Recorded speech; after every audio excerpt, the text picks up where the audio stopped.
Don't look now, but a Subway Series is closer to reality today than it was yesterday. Yuck. We'll talk about it as we also talk all things baseball, ALCS, NLCS, DLLS Rangers Podcast. Now.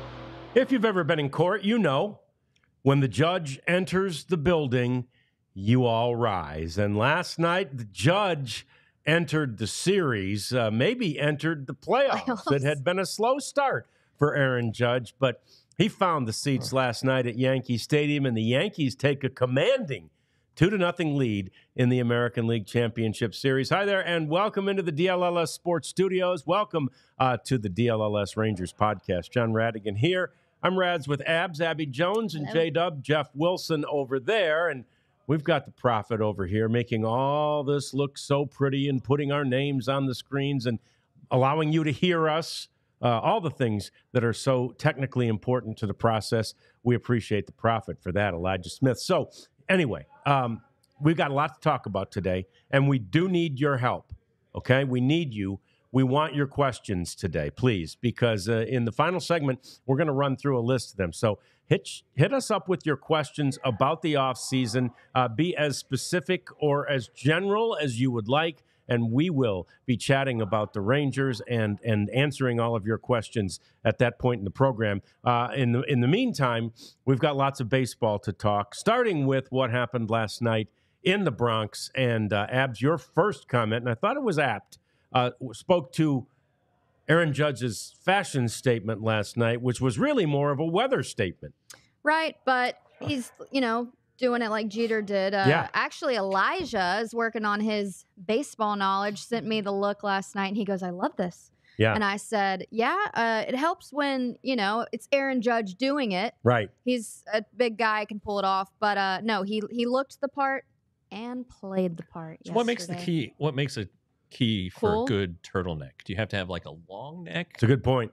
Do you have to have because if it's long, it kind of might get a little too stretchy, and you wouldn't have enough of a fold over. I would call it aura. It's a 4-letter word the kids use these days. A-U-R-A. Aura, yes. LeBron James has aura. Says who? The whole world. All right. Wow. All right. Well, Jeff's throwing down. He's got a receding hairline. He does indeed. Okay. Yeah. Can he wear a turtleneck? I don't Ron can do whatever might he be wants. Too big. Anyway, Judge looked the part, played the part last night. He got a home run. Yeah, he did. And it's interesting when you look at the game and you look at how it went, because, look, at the end of the day, it just says that the Yankees have a 2-0 lead in the series. This was ugly baseball, right? I mean, this was an ugly game. Yeah. It was. Very first inning, the drop pop up.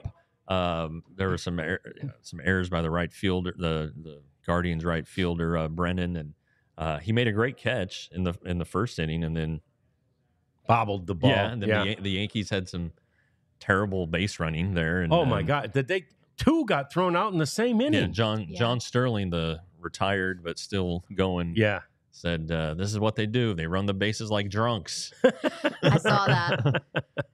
I love that. Anyway, it wasn't great. And, the missed opportunities that the Guardians had offensively were ultimately what did them in.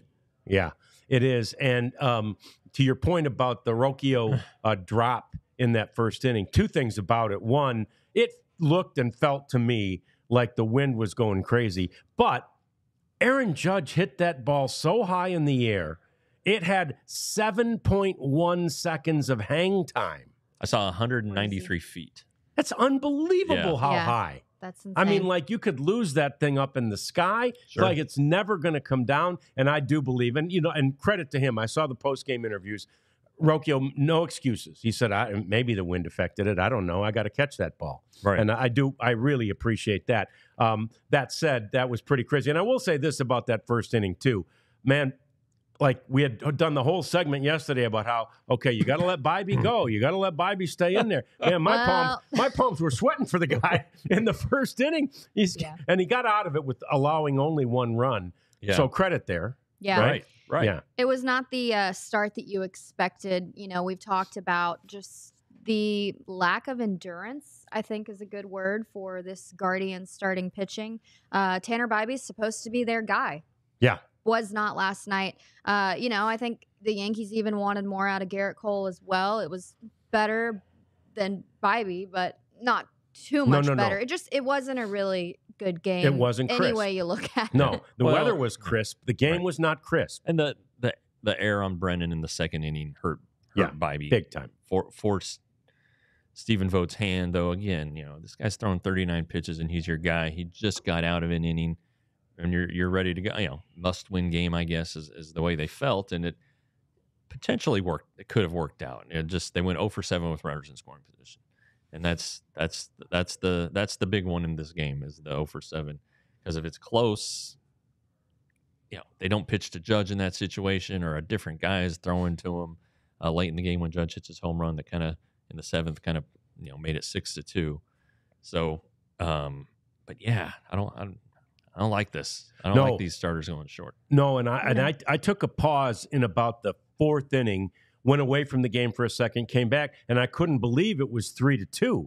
I mean, it was like it was 2-0 like that, and it seemed the Yankees had all that traffic and everything going on, and I'm like, yeah, this is just going to be a Yankee beatdown. Credit to the Guardians for maintaining. Yeah. They stayed in it, and I sometimes do think.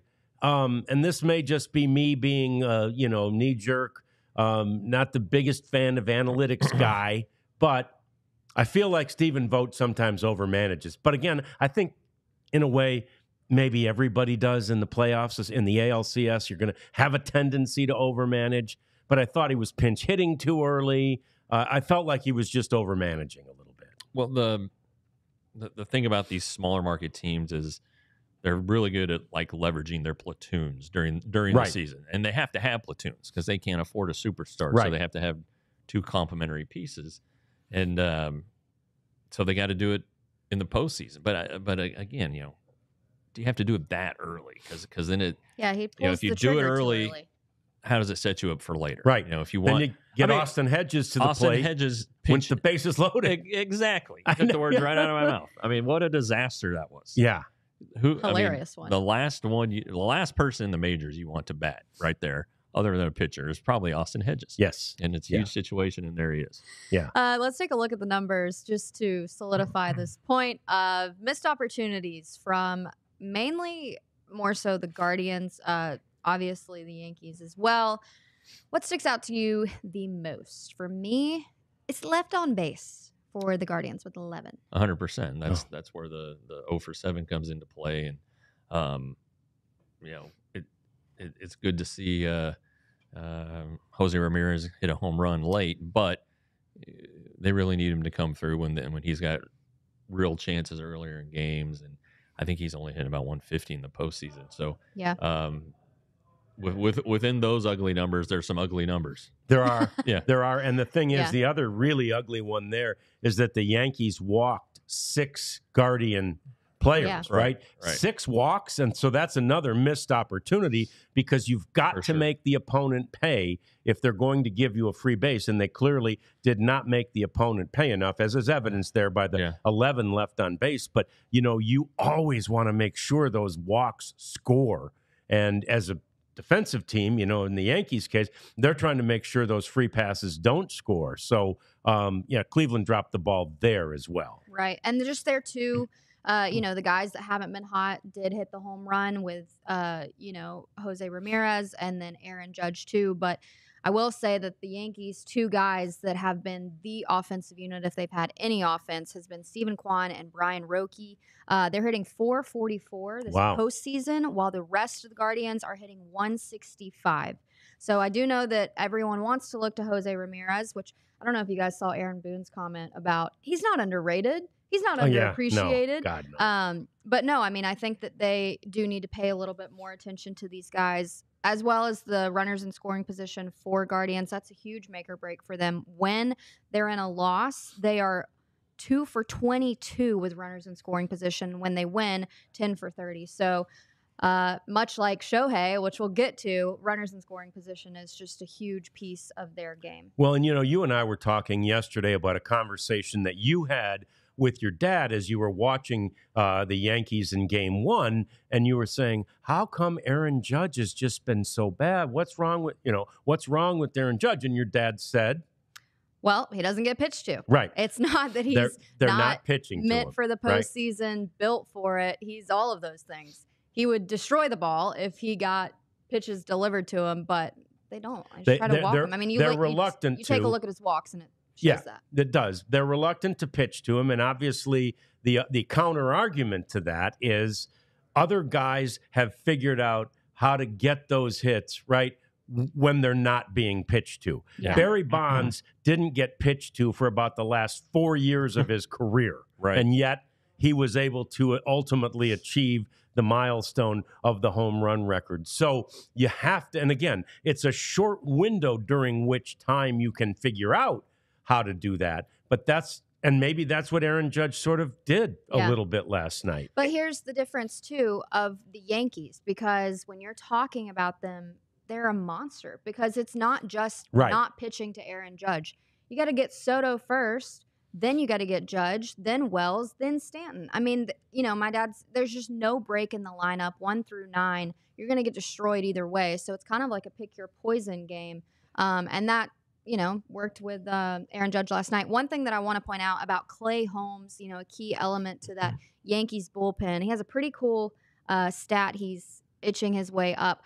Only Mariano Rivera has begun the postseason career with more consecutive scoreless innings. So Rivera's 16, Clay is 14 and 2/3.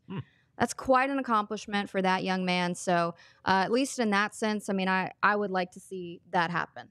Sure. Yeah. I mean, hey, if you're in the same conversation with Mariano Rivera in any statistical category, because first of all, well, stuttering there. I don't usually stutter. Sorry about the stutter. Excited. I am. First of all, Mariano Rivera was pitching during an era when the Yankees were making the postseason a lot. And then secondly, he had a long career. So consequently, it's interesting that any time you get in a conversation with him, that's pretty good. It means something. It does. Yeah. Well, you mentioned the Rangers because the Yankees beat the Rangers on their way to the World Series in those years. Yeah. 96, 98, and 99. Beat them all 3 years in the division series. And the first year, John Wetland was the Yankees closer, and Rivera was setting up.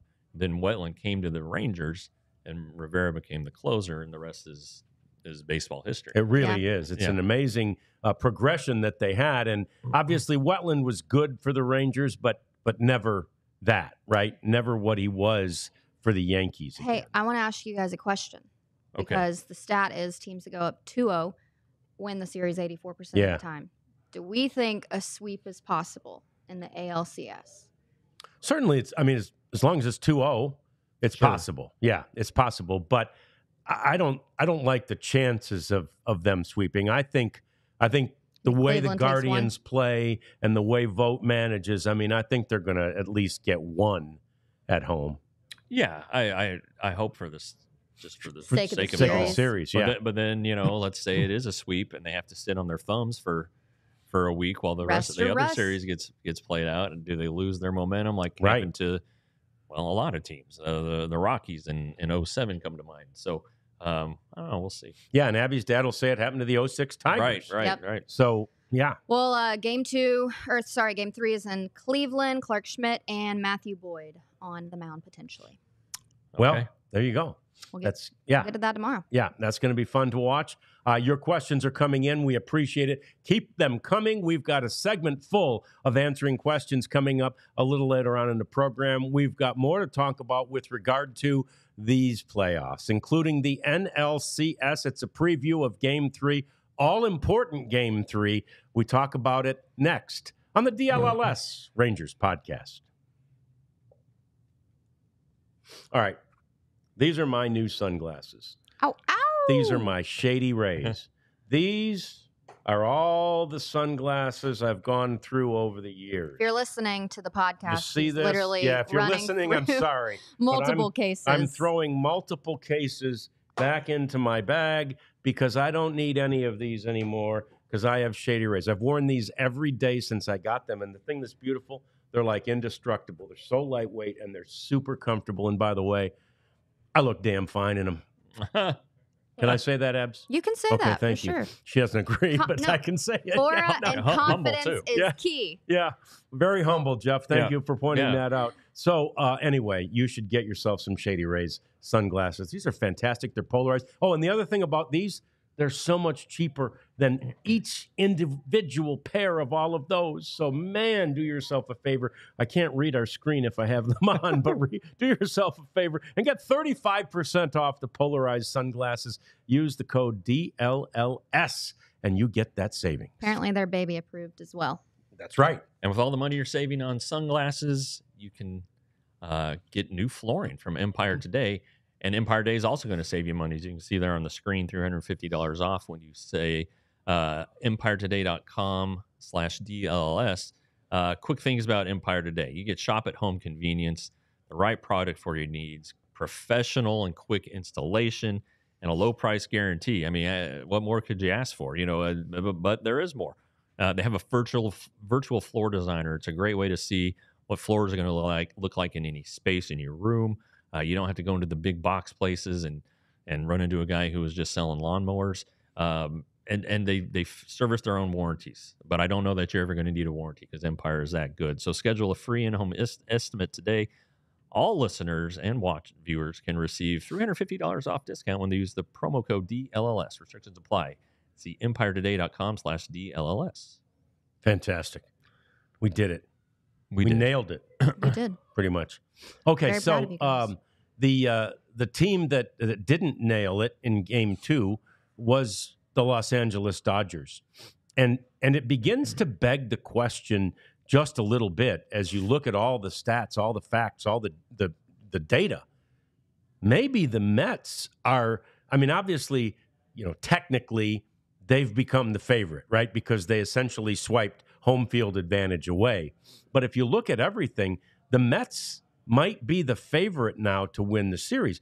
They don't have any injured players, the Mets, right? Their pitching rotation lines up perfectly in order to beat the Dodgers in this series. They now do have home field advantage. I mean, there are a lot, and that crowd in New York is going to be bonkers. I mean, there are a lot of things lining up for the New York Mets right now. 100%. I mean, there's, they have, the home field advantage technically right now. If there's a chance this series doesn't go back to Los Angeles. I don't think it's a good chance, but it really is a possibility. And last year, if you go back 1 year, was October 16th at 23, the Rangers were on an off day in the ALCS after winning the first 2 games at Houston. So everyone's like, well, shoot, they're going to close it out at home. And what happened? They lost 3 games at home. 3. And then had to go back to beat Houston twice to go to the World Series. So I don't know how much home field advantage matters in baseball. It seems to the numbers didn't show it too well. Not have a huge impact. Yeah, sure, they would much rather be home, of course, but I think with a crowd that's a little more hungry, like the Mets, haven't been to the World Series in 9 years. They haven't won it in 38 years. Yeah, it's been a while since White Gooden and Ron Darling and Bill Buckner let that ball through his legs. And so it's had to bring him up. Sorry. Yeah. But anyway, so but I think you're right. It just feels like with Severino's a good pitcher. He's tested. He's pitching really well right now. And the bullpen games that the Dodgers might be leaning into, Walker Buehler. I'm sure we have a graphic of the starting pitchers. hasn't been great this year, coming off of the Tommy John surgery. A Vandy boy, but before the Rangers, 2 Vandy boys. But I mean, he was great pre-Tommy John, but it just hasn't clicked for him yet. And I think he's going to have a short leash, which puts more on the bullpen. And if you put a lot of bullpen in the first game, and then the second game, and then you don't have a day off for the third game, it could get rough. So, but then again, Ohtani, Betts, Freeman, even if he's hurt, all right, still pretty solid over there. Yeah, and this is the Mets' first home game of an NLCS round, at least since 2015. Right. Did you see the photo on X of the guy that did a Mets and a Yankees hat all on the same thing? He's probably the most hated man in New York. But you can't like both teams. You really can't. No, it's not allowed. Really can't. But a lot of things are clicking for the Mets offense. I mean, I feel like we've just sung Francisco Lindor's praises, and rightfully so. He's hitting .235 with 8 hits, 2 home runs, and 7 RBI in 9 games. Mark Venettos, who hit the grand slam yesterday, hitting .378 in the postseason. So, we were talking about the insult that he felt of, Francisco being intentionally walked before him, thinking that he was, a free pass wasn't going to be that much of a problem. Well, he hits the grand slam. I mean, that's a 24-year-old putting up those kind of numbers, in such a big postseason moment. So you do see a lot of those guys stepping up to the plate. A few guys have definitely seen starting pitcher today and have decent numbers against him. In particular, Pete Alonso hitting .357 with 4 home runs off of the starting pitcher today. So you're maybe I'm probably going to put the Mets ahead in this game. Yeah, well, and I'm probably going to put them ahead in the series, which, again, is knee-jerk in that they have home field advantage. But I think especially with the pitching, again, as the Tigers took to calling it, A.J. Hinch, with the pitching chaos, that the Dodgers will still be forced to they made it tonight. As Jeff mentioned, Walker Buehler, since he came back this season, he's 1-6 this year with a 5.38 ERA. He just never figured it out. He wasn't great in his last start in the DS. So it's a very slippery slope when you don't have enough starting pitching. And we knew the Dodgers didn't going into this series. I mean, again, you look at all the people that are on the shelf. Right. We knew they didn't. But that's so pivotal for this matchup, at least for the Mets, because they've scored 32 of their 45 runs this postseason on the bullpen. I mean, they're hitting .375. And when the Dodgers are just not having those quality starting pitchers and starting quality starts, the Mets are going to do damage. I mean, that's kind of just their recipe right now. So, yes, Dodgers are doing pitching chaos. I think the Mets have a recipe for it. They do. They've got an antidote. They've got an answer. It would be interesting, and I don't think we're going to see this, but it would be interesting to see that Mets, if they could continue that against what most people believe is the best bullpen in baseball this year, which is the Guardians, right?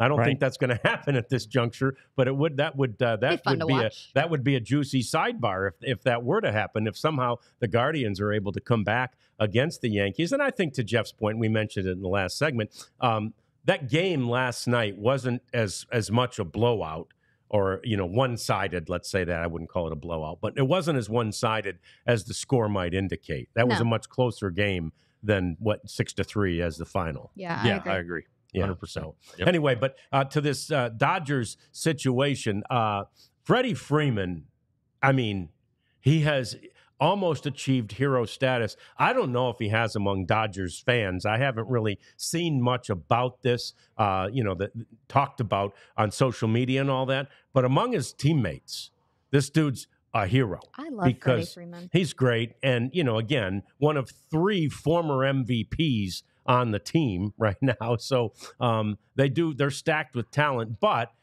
they're hobbled. And his ankle sprain, severe ankle sprain, on September 26th continues to haunt him. And talked to his teammates before game 1 of this series, and they were like, 5% chance he's going to play. He's not going to be able to do it. He's not going to be able to do it. And lo and behold, Freddie Freeman went out there in game 1 of the NLCS, and not only because he said, I'm not going out there unless I can do it right. So he went out there. By golly, he did. He's standing on second base. Max Muncy dumps a little, single into right center field. And I'll be darned if Freeman didn't score from second, right? Right. You're thinking at that point, he'll go station to station. He says, I'm not a station to station guy. He scored, and he actually scored without a slide. But he says the thing that's hardest for him with the ankle injury such that it is slowing down. Yeah. So Mookie Betts caught him. Oh, that was the best. Right. That was the best Betts, moment. He says, Mookie kept me from falling down. That was the best moment. But no, I think that it plays into this as well because somebody put on Twitter or X a photo from the Dodgers clubhouse, and it had the Kobe Bryant quote, "Job's not finished." Yeah. So, I think Freddie Freeman just tapped into that Mamba mentality, and he wasn't going down without a fight. And I loved seeing that hustle from Freddie. He's just that type of guy. I got to know him pretty well when I was with the Braves in 2021. So I'm a huge Freddie fan. And just for him, especially when you think about all the stuff that he's gone through personally this year with his son, and it's a little bit better. But he's probably playing for something a little bit bigger this year. I don't think there's any doubt about that. I think, all the Dodgers are. I mean, this is a motivated bunch because we mentioned this yesterday. This is a franchise that has been knocking on this door every year. Yeah. And yet only in 2020, and I think still many people would put an asterisk next to 2020, and probably rightly. But many people would certainly do that. So their only World Series win with this group was in 2020, and they want to make sure everybody knows that they're not just a regular season team, right? They're not just a team that's going to win divisions, and they're going to win the big one. And man, if they do that this year, if they're able to do it, which again they're a long ways away from even winning this series. But if they do, it'll be heroic because they're fighting through a lot on the injury front. They are, but they also really need to make the World Series. I mean, I think they've got a lot. Like we talked about Dave Roberts and how he felt he was in a little bit of the hot seat. I think that with the money that they've invested this offseason, I think I read they said they would call it a loss if they didn't go all the way, and just – I think there's a lot of things that they need to prove. I'm interested in the conversation of who needs to make it to the World Series the most, Yankees or the Dodgers, and I guess they'd both be in it at the same time. But it's been a long time for both of these clubs. They have a lot riding on, this hopeful World Series appearance, maybe in a little bit of the hot seat if they don't get there. So it's really do or die for the Dodgers, I think. I agree. I mean, but at this stage, it's do or die. No matter what. For everybody. Yeah. Right? Yeah. I mean, you come this far. You don't want to go home at this point. But yeah. I didn't come this far just to come this far. Read it on the internet. I don't know. That's an interesting question. Because you go back to 2020, the COVID year. I mean, that lineup's turned over a lot. It has. It absolutely has. The pitching staff has, you still have Buehler and Kershaw, but Kershaw's hurt. Glass now is hurt. To your point. Tony Gonsolin's hurt, and he pitched a lot in that 2020 playoff run. So, and like we talked about the other day, Dave Roberts on the hot seat. Aaron Boone would be on the hot seat, honestly. Yes. Because there are a lot of Yankees people that don't care for him. So I don't know. That might be a draw. That one might be a push. It might. Yeah. It might. Again, it's been longer for the Yankees, right? 2009. So it's been a much longer time. These two teams have met in the postseason, and again, a lot of these were before the team moved to Los Angeles, but they've met 11 times in the postseason, and it's the most of any. In fact, the Yankees, not surprisingly, they've won 28 championships. They have the top four. Yankees, Guardians, or Indians as they were as second, and then Yankees and a couple more beyond that. But it's all the Yankees. It's all Yankees. Is your point. Top four. Yeah. So Yankees against somebody, especially back in the Yankees day. versus everybody. Right. Yeah. That's it. That Detroit logo? Yeah, that's right. Yeah. Detroit, us versus everybody. So anyway, we've got more coming up. We love seeing the questions coming in. Keep them coming. We want to talk to you. We are going to do that through our chat. That's coming up a little later on in the program. Coming up next, we want to talk about guys who are the best, right? You need your best players to be your best players in the playoffs. We talk a little bit about that and Shohei Ohtani's amazing ability with runners in scoring position. It's all coming up on the DLLS Rangers Podcast. Let me tell you about Rugged Road. It is a great, innovative cooler. I wish that we had our prop. They've got it in the big studio, but we'll take the desk here. We're fine with that. No, Rugged Road, it's lightweight, it's durable, it's meant for any condition. You can take it to the ballpark, like when Jeff's going to watch his kids, pack some PBJs or Rads. You can take it golfing with the boys and put you a little soda poppy. I might put something in there. But they keep everything cold. It's floatable if you need it to be. Lightweight and durable and versatile as well. So we've got a 10% off discount. I come from the land of the South, so we know a thing or two about some coolers. This might be a Christmas gift for my parents. Yeah, so, that's a good one. We need all the snacks. We need everything, and it's the best. Go to Rugged Road. Get your cooler. You can go to ruggedroadoutdoors.com and use DLLS for 10% off. And if you're going to take your cooler to like a tailgate or something, you got to have the gear. So that's where FOCO comes in. Get fitted in the best sports gear around: hoodies, shoes, signs, bobbleheads, everything in between. Jackets, beachwear, overalls. If you're a spirited gardener, there's something for fans for almost every occasion. And look, there's some set decorations back here that FOCO has kindly provided for us. So go show them some love. Check out FOCO.com or click the link in the description below. For all non-pre-sale items, use the promo code DLLS10 for 10% off at FOCO.com, FOCO.com. Yeah, and it's really cool gear, and it's really worth getting. And I think that a lot of these people that are sponsoring us are fairly new to our viewers because, we haven't heard of a lot of them either. But we've been blessed to get a lot of this gear from these people, and it's absolutely worth it. Yep. It's DLS show approved. That's right. Yep, absolutely. Show approved. Speaking of Shohei Ohtani. Oh, I see what you did. Diamonds are made under pressure, baby. It's amazing. 0 for 19 when runners, are not on base. Bases are empty. Yeah, when the bases are empty. And then what is it? He's hitting Well, it's technically 0 for 22. 0 for 22 now. 2 walks, 10 strikeouts when the bases are empty. Yeah. However, with runners in scoring position, 13 singles, 2 doubles, 6 home runs, 4 walks, 1 hit by pitch.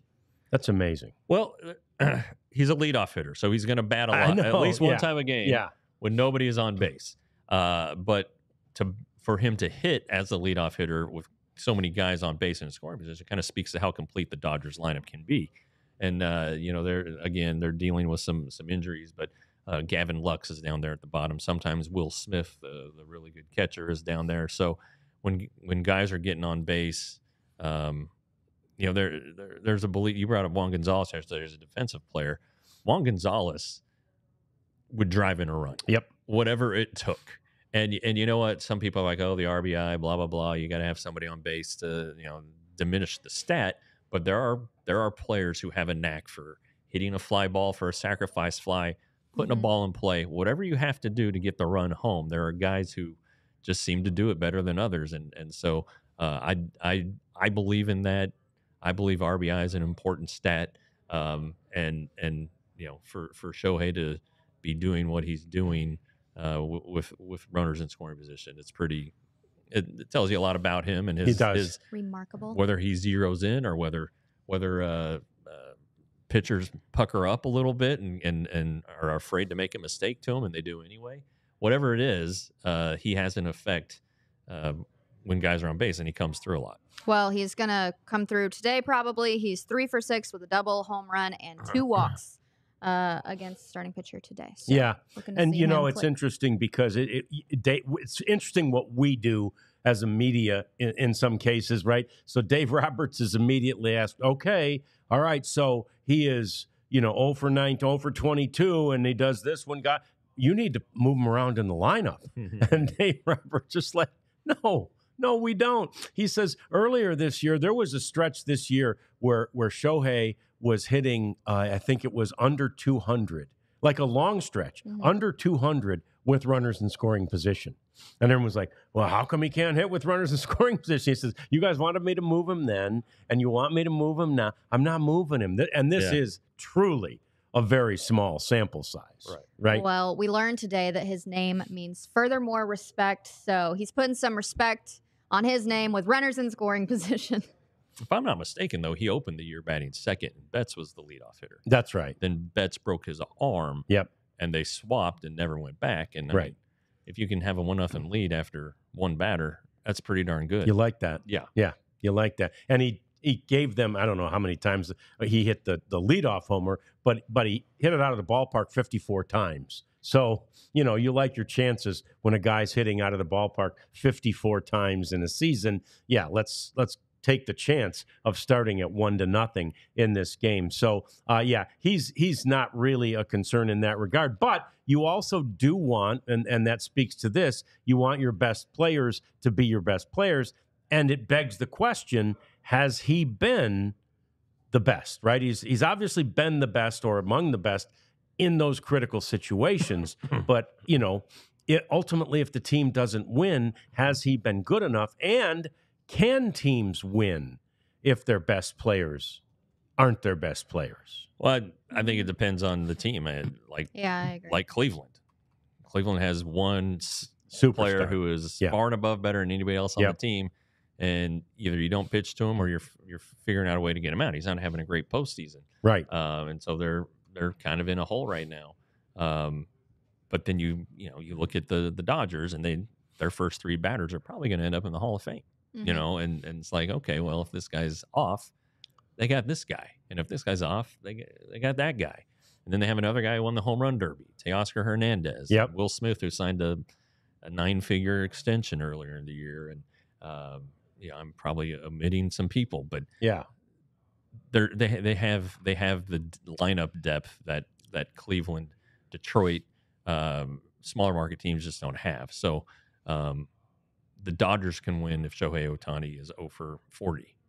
Right. But or the Yankees can win if Aaron Judge is 0 for 40. But I don't know that these other clubs can do that if their best player is not their best player. It's a great point. And you don't need necessarily all your best players to be your best players, right? That's where your depth comes in. But really, if you just look, it's the two guys who will likely win the MVPs, right, in each league. It's Judge, it's Ohtani, and both are off to a slow start certainly in this series, but really in these playoffs. And then, so that begs the question, well, those things happen at many, many points in a regular season. Right. But we don't make a big deal out of it because it's like, oh, yeah, he's 0 for 22. Whatever. Yeah. You show Ohtani, he's going to be fine, No, I think the ALDS can prove that point alone. Because Jose Ramirez didn't do much there. Right. And their guy was Lane Thomas. I mean, he was like 7 of their 11 runs or something. Bad math at the moment. But my point is that he was pretty dang good. And he showed up when it mattered most. And, I think about the Rangers World Series last year and Evan Carter's breakout. I mean, that was huge. And because of that, that did play into his 2024 season a little bit. He got exposed and people learned how to pitch to him. So I think that you can just look at the ALDS and, World Series and postseasons in the past, and it's all about the complementary players and the perfect storm, maybe the ninth hole hitter stepping up at the right time. But yeah, I think you can win without Dodgers can definitely win without Shohei doing Shohei things. The Mets, I mean, who's your guy that if he doesn't, make his mark, it's probably over? Lindor for sure, yeah. Yeah, but they do have Pete Alonso. Yeah. Vientos, who's come out of nowhere. And, well, maybe not out of nowhere, but who's been an exceptional player. Yeah. So there's some lineup depth, too. And then you want to talk about the Rangers last year. Adolis Garcia was the ALCS MVP, and Corey Seager was the World Series MVP. And Corey Seager hit the big home run in Game 7 of the ALCS. So their best players were their best players in the postseason last year. Yep. And Corey's the guy I think of in that regard because he was also the best player when the Dodgers won the World Series in 2020. Yeah. I mean, for a guy to have won 2 World Series MVPs, in both leagues, one in each league, that is, and that, I think that is a rare trait. But again, that probably does speak to how Corey Seager prepares game in and game out. Every single guy is going to tell you, I treat all these bats the same, but it's impossible. It's impossible. Now, maybe not for Corey. Corey's a machine. So. Corey's a machine. I don't really know. Most guys, I think they grasp the sort of the gravity, right? The depth of these situations.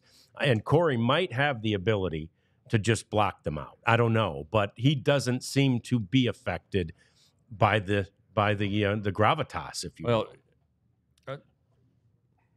They didn't want to pitch to him last year, right? And they ended up doing it, and they paid for it. You're trying not to pitch to Aaron Judge this year or use your best guys. When they get their pitch, they have to hit it. That's the key. If they get their pitch, they can't miss it. Yeah. And Corey last year just didn't miss it. And during the postseason and the latter 2 rounds especially. But he was good in the game 1 of the wild card against Tampa Bay. So it's that's the key. Your best players, I think they know that they're not going to get a lot of pitches, and they know that if they get a fastball, they got to swing at it. They got to try to hit it because that may be the only one they get. Quality over quantity. Yeah, and speaking of that, I go back to just kind of thinking through all the Rangers playoffs runs that, or really some that were lack of runs, but through history, Juan Gonzalez in that 1996 one, he told the team in New York, jump on. Yeah. Well, literally. Yeah. Said, jump on my back. I'll take you through this. And he won almost single-handedly game 1 in New York. 2 homers, yeah. With 2 homers. And they should have won game 2, but the bullpen kind of exploded, and then that was it, right? Yeah. It was a 5-game series, so they came home and lost. Same thing the next year. He was, or in 98 it was, not the next year, but in 98. He was among the best players, among all the best players. And then I think to like 2010, Josh Hamilton. Oh, man. The ALCS was my phenomenal because he wasn't great in the division series, and then he was the ALCS MVP. The Yankees just started walking him. Yeah. I mean, there was just nothing they could do. Yeah. And he that season, Abby brought this up last week. He batted .359 that year. Nobody has batted higher in a single season since.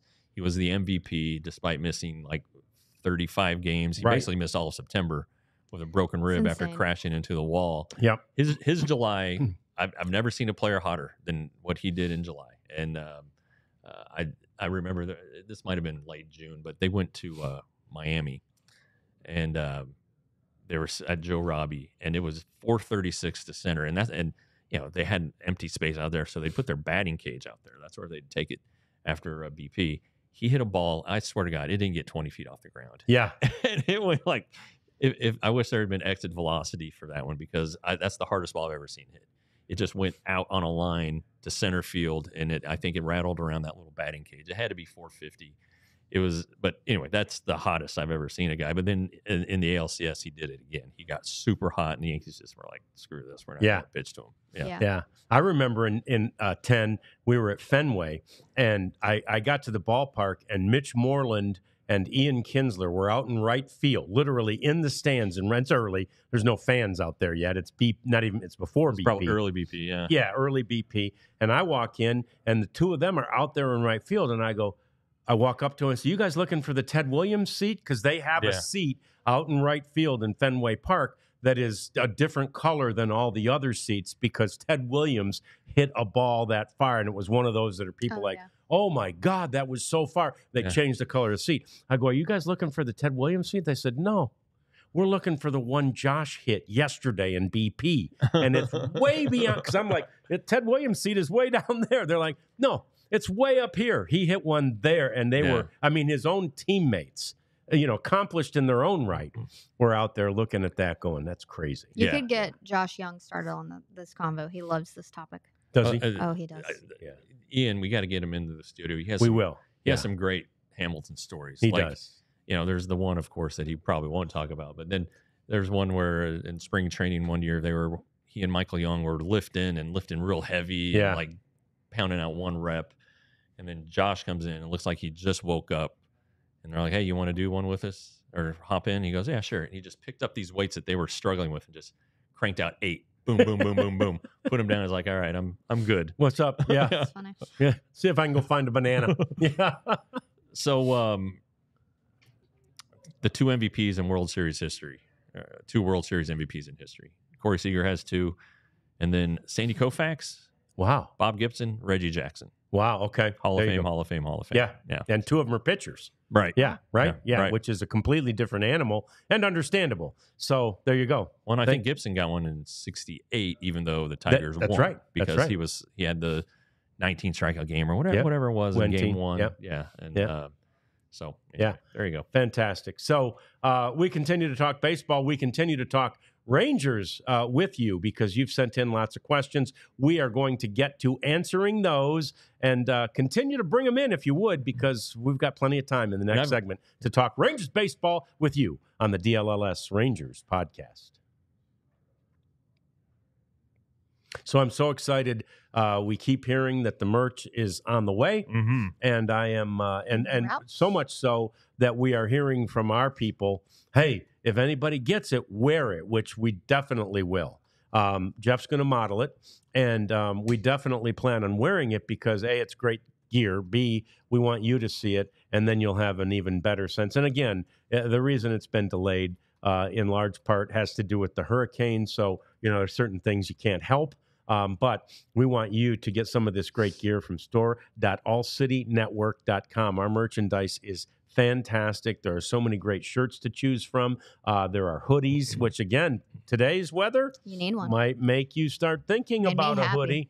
So, yeah, go to store.allcitynetwork.com and take a look at our merchandise, and then go ahead and purchase some of our merchandise if you would. I think you'll be glad that you did. My tracking number says that I will get mine Saturday. Okay.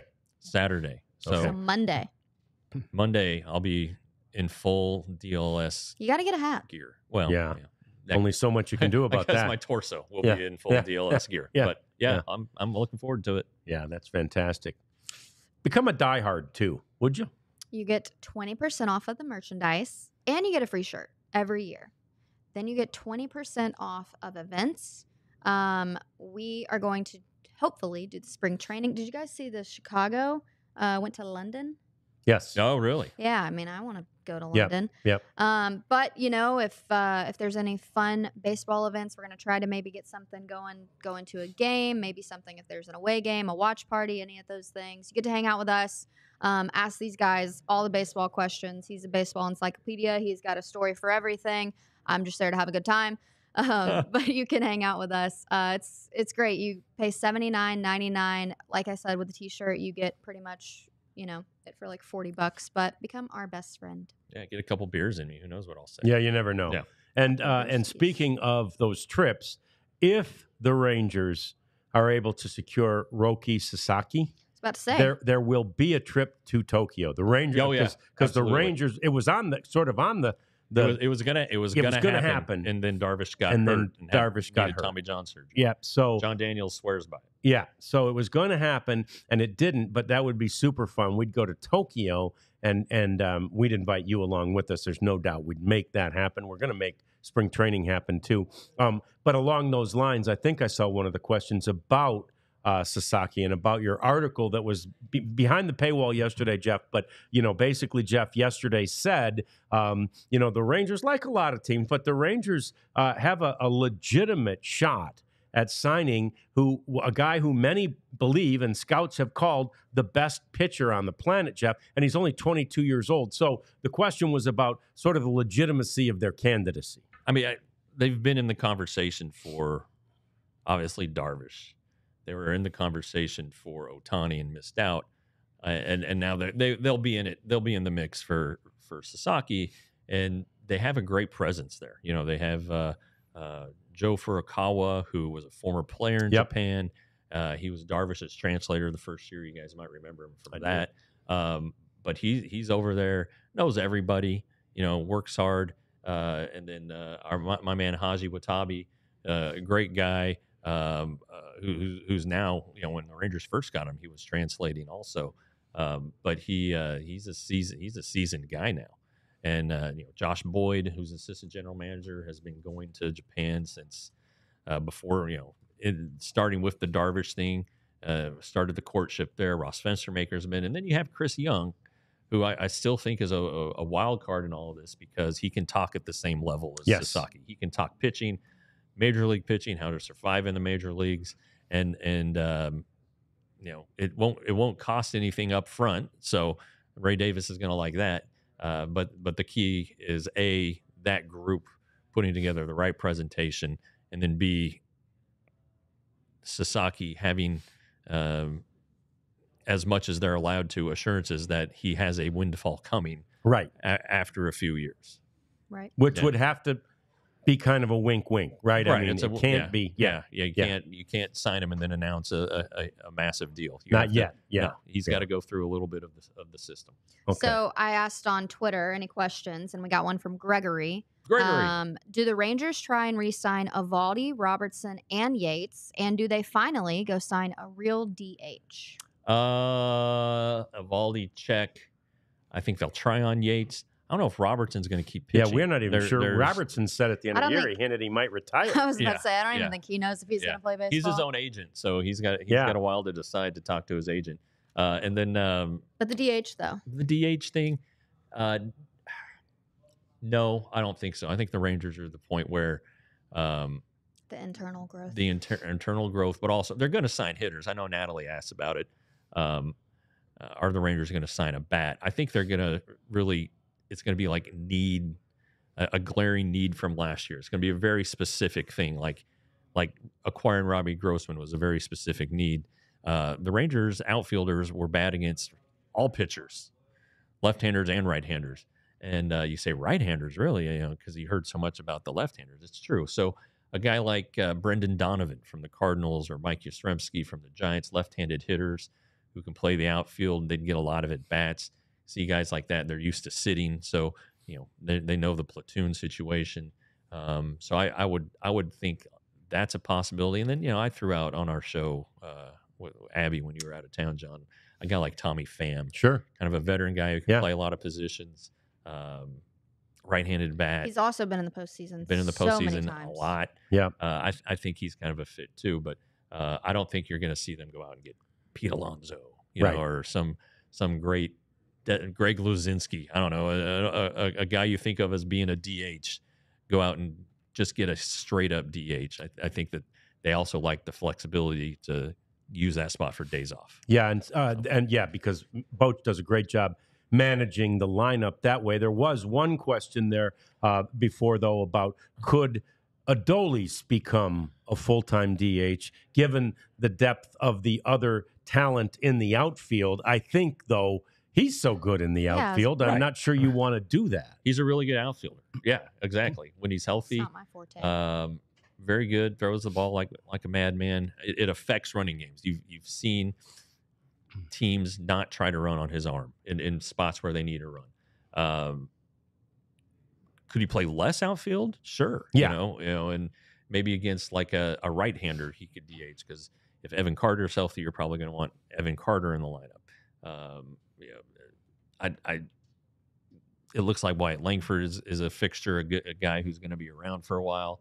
Maybe he's the center fielder. So maybe against a right-hander, you have outfield of Carter, Langford, Yastrzemski, and Garcia as the DH, something like that. Sure. But I just think that I don't know that a full-time DH really limits a manager's ability to manage. Yeah. Yeah. I like Natalie's question about has the bullpen been decided on? I saw an article thinking they will spend money. Chris Young said in the exit meeting, bullpen is a huge concern for us. Yeah, well, you look at how good those two guys were, Yates and Robertson. I mean, so good. You're a bullpen. It's eight players now with the 13-man pitching limit. So eight relievers. You're going to have some veterans, and you're going to have some guys who have options, so that you can make moves when you run out of pitching or whatever, so that you can send them down to Round Rock and call up another arm and always be covered. Mark Church is pitching in the fall league. He made his major league debut late last year. That's a guy who's got a chance to make the opening day roster. Walt Pennington was great. When after they got him from the Royals with the Lorenzen trade. Jacob Latz, who was hurt to end the year, but he had a really nice year. But then you're going to have these surplus starters. You don't want to send these guys to the minors, and if you can't trade them, you need a spot for them. There's going to be some piggyback situations going on. So are you going to carry a couple starters, in the bullpen? If Cody Bradford doesn't make the rotation, right? Do you want him piggybacking Kumar Rocker? Let's say, two entirely different guys. Yep. I don't know. It's going to be an interesting mix. It's always a huge story in spring training, but it's a big offseason story, especially with what you're losing in the 8th and 9th inning from the 2024 team. So they got to try for Yates, at least Yates. I could see Bradford though. I mean, they all give the answer you want to hear of, I'm just happy to play wherever the Rangers put me. And I think that is really true for a lot of them. I think it's really, really true for Cody Bradford. And I think he could be, maybe what Dane Dunning was, not this past year, but the year before, like pitcher of the year, coming out of the bullpen or starting. Like, I think his ego is going to allow him to be put in whatever position. It would be such a good spinoff from Kumar, to get that fastball and all those nasty pitches. And then here comes, maybe the 90-mile-an-hour fastball, but hey, it still gets guys out. I would really, Cody's done so well, and I think he has definitely earned a spot on the starting rotation. But if you look at the talent that we have, and maybe there's just not that much room, like he would be great in the bullpen, and I would be really excited to see him. Yeah, I'd hate to see him. And again, if he is in the bullpen, that probably means that the Rangers have done a really good job sort of positioning the starters that they want. But I thought Cody did everything that he needs to do to earn an opportunity. And again, I mean, you still have to do it in spring training. You can't win a job next year based on what you did this year. But Cody Bradford did a really good job for the Rangers this year. So I'd love to see him be back as a starting pitcher. But again, if he's not, I think the point is they've got 5 better guys, which is also pretty good. Couple of more questions here. One comes from, I can't tell, Rangers, whatever it is. Anyway, wondering, are all the teams in the World Series basically flawed? And I would say they are. I mean, even the team, the Dodgers, that has 3 former MVPs on it, they're flawed because they're injured, right? One of those former MVPs among those injured, and that's Freddie Freeman. And they've been decimated at the pitching position. Obviously, yes, the Indians the Guardians are flawed. Maybe I'll stop saying it at some point. Don't worry about it. The Guardians are flawed. I mean, in that they clearly don't have the depth and the level of starting pitching that you need, but they have a great bullpen. They don't have enough bats. I mean, over the offseason in Cleveland, they're going to be talking about needing bats. And obviously, Mets and it's hard to say the Yankees are flawed, but they had an up and down season. Yeah, they really did. Well, there's no 100-win team this year in baseball. Right. So whether it's parity or whether it's just injuries, whatever contributed to not getting to 100 wins, there was no team that was just nope. Because the Yankees had to deal with the Orioles for such a long time. Even the Dodgers had late. They never fell out of the lead or anything, but the Padres were nipping at them. Yeah. So there's just every team has a flaw. Yeah. Cleveland doesn't have starting pitching. Dodgers have issues with starting pitching. The Mets probably are not a complete offense, and then the Yankees have some bullpen issues, honestly. So they're all flawed. Yeah, still be fun. In fact, maybe that's what makes it most fun. I did see this one bullpen stat for the Guardians that I do want to hit on because it's insane. 6 MLB pitchers pitched in at least 74 games during the regular season and had an ERA under 2. 4 of them were on the Guardians. Yeah. Wow. Well, there you go. Yeah, there you go. I love that a couple of people have reported they've gotten their DLLS gear. There was somebody who got their Stars gear. That's fantastic. And they got their Stars gear plus a physical diehard card, which is one of the things we haven't mentioned in our diehard chats lately. But yeah, you get a card, right? You can flash your diehard card. So get one of those. And somebody said that they were sent a Chicago diehard card and some Denver stickers. So, that might happen. Enjoy those and let somebody know where they came from, and they'll probably get you the right diehard card. But remember, if you go to Chicago, you can flash the Chicago diehard card there too. They get rowdy in Chicago. Yeah, they do. They do. So anyway, we love it. We love having a chance to chat with you. We love you chatting along with us because this is why we are here. Don't forget to like us. Don't forget to subscribe to us. It sounds like, a broken record, but it helps. It helps because it gets more and more eyeballs headed this way,